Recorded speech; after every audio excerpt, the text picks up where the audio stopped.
Welcome to our channel. Today we how to backup Final Cut Pro footage with Apple Time Machine. Easy tutorial step by step clearly.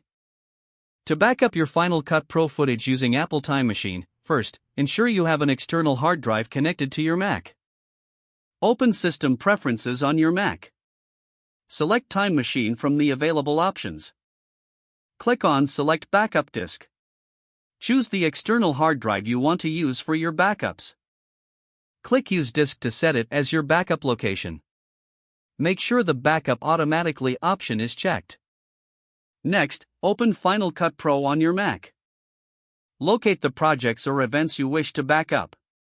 Close Final Cut Pro to ensure all files are saved properly. Time Machine will now automatically create a backup of your entire system, including your Final Cut Pro footage. You can check the progress of the backup by clicking the Time Machine icon in the menu bar. To manually initiate a backup, you can select Backup Now from the Time Machine menu. Once the backup is complete, you can easily access your footage from the backup disk in case of data loss. To restore your footage, open Time Machine and navigate to the date and time of the backup you need. Select the Final Cut Pro library or specific files you want to restore.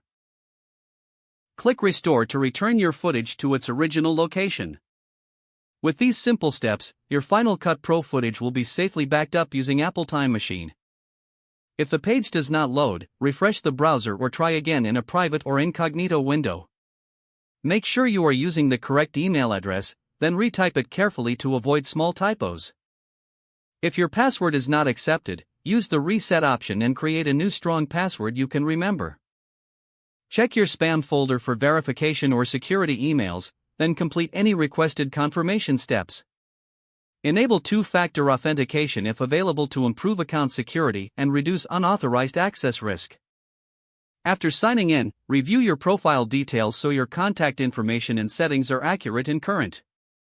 If you see an error message, note it down and try again after restarting your device and internet connection.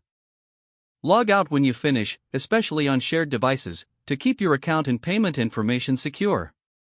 If the page does not load, refresh the browser or try again in a private or incognito window.